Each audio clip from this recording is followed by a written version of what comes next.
Healing your inner child. It's an interesting phrase that gets tossed around a lot, but I've never seen it more used than within the Bluey community. Majority of the key reasons why this phenomenon is happening has to do with the show's ability to resonate with the audience emotions as well as one's current and past experiences. Because of this, it might be worth the watch my video essay on the show's emotional mastery and the techniques used to achieve this. Understanding more about the subject can allow you to better comprehend the topics regarding healing your inner child in this video. However, I will try my best to summarize certain parts when necessary. I started making these videos due to my history of working with kids in a therapeutic setting, which has inspired me to start this series. And if you're unfamiliar with the concept of inner child, it's all about recognizing and accepting things that has caused you pain in your childhood. However, the healing process behind this is working to feeling justified and the recovery from those childhood experiences. But before we get into the pavlova of the video, don't forget to like, comment, subscribe. You have no idea how much helps me out to get these videos out to more fans like you. And let's get into why Bluey is healing your inner child. I think she wishes she didn't have children. That is not true, my love. I just find it hard to be patient. If I'm talking to a grown-up and you want me, you just come up and put your hand on my arm. So now I know that you want to talk to me. What's wrong this time? I don't know. It's just not perfect enough. Bluey, it's fine. It doesn't have to be perfect. Dad will love anything you do. A large majority of the episodes explore the dynamics of the Healer family, as well as the many games the parents will play with the kids, and the amazing lengths the parents will go to make sure each game are as immersive and as fun for the kids as possible. You didn't see anything. The easiest concept to understand regarding healing your inner child is the show's ability to showcase the importance of playing with the kids combined with a valuable life lesson attached to each game. A lot of the games played in the show are ones that many of us has also played during our childhood, and even if they weren't something you personally experienced, it's easy to see the kids and parents having fun and feel connected to the joy on screen. But as said before, what the studio does beautifully is make sure that every single episode as well as game have a deeper meaning to reach the audience. Some being a lot more obvious. Daddy robots don't usually go crazy like that. It's our fault.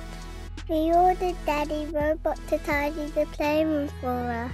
While some require you to look a little closer and isn't 100% spelled out for you, like the episode Space. Space is a very interesting case because it discusses a character's own seemingly unknown desire to be alone. I want to pretend that you leave me behind, and I'm all alone. Why? I don't know. Where he pretends to get lost so he can hide, as well as Mackenzie going as far as to blame the other kids for being left behind. Why did you leave me behind? In an attempt to achieve this isolation. He even sabotages the game to an extent to fill this void that he feels. That being an extremely short and summarized version of the episode, however, once you look a bit closer, it's all related to Mackenzie's past regarding a sore subject of parental abandonment / separation anxiety that can resonate within certain crowds of people watching the show, allowing those in the audience that has experienced this to easily make a connection with the message on screen and even the character. What's important, however, is the message and lesson told within the episode. Mackenzie, you know what's here now. You don't need to keep coming back to this place. To help Mackenzie relook at his trauma, to better his outlook on his feelings. Once again, super short version of the tale. I do intend to explore that particular episode more, considering how hazy it is for some people watching. But just from there alone, we can see the show's own desire to make a certain crowd of people feel seen and give insight on how that crowd can heal from their own trauma. Now, not every topic explored is as heavy as this. However, it's important to analyze what is done to make certain individuals feel seen, because that is a key reason why the healing process happens for so many people. The studio behind Bluey makes it their mission to tackle themes and common problems seen in society, not only from a child's point of view, but even in adults. Some episodes even tackle the different dynamics between child and adult head-on via episodes such as Rug Island and Eden Cafe, where the parent has to reconsider society's standards for adults to behave in a particular way. Like in Rug Island, Bandit has to deal with his struggle to stay completely immersed in the kid's game when tackled with the situation to do the right thing. It's his! By giving the rugby ball that accidentally landed in their yard back to its rightful owner, Pat. When in that particular situation, it would ruin everything built up for the kids' games, No. or the show will even explore inadvertent effects from being an adult that causes difficulties with associating certain people you meet as a friend or not, even if the initial encounter went great, which is shown in the episode Cafe for the parents Fido and Bandit. And you're friends with her, Dad. Well, I wouldn't say we're friends yet. The decision to say if someone is truly your friend or still a stranger becomes extremely tricky as the busyness of life grows naturally from being an adult. In both situations, the parent is shown overcoming what is expected from society and even taps into Bandit's own inner child to learn. For Cafe, he ends up becoming great friends with Fido through the pretend play that they do for their children, as well as Rug Island, It's a present for you. showing the children giving Bandit back his childlike imagination through the use of symbolism from the markers that they used for the game they played. What did she give you? Everything.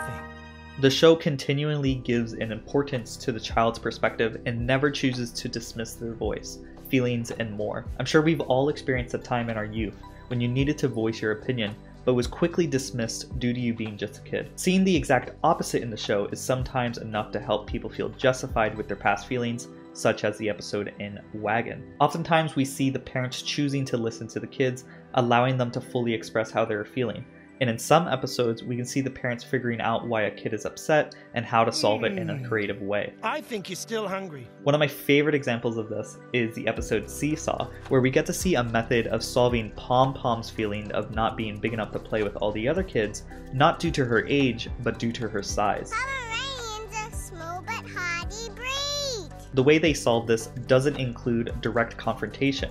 Instead, mostly Bandit, but a little bit of Chili pretending to be mean, Oh, boo-hoo! and forcing the other kids into a situation that must include Pom Pom. It's a simple but effective trick that essentially involves the kids having to find a way to be heavier than Bandit on the seesaw so they can actually use it. Hey, get off! Throughout the episode, Bluey and Bingo grabs every kid on the playground, choosing to pick kids that are their size.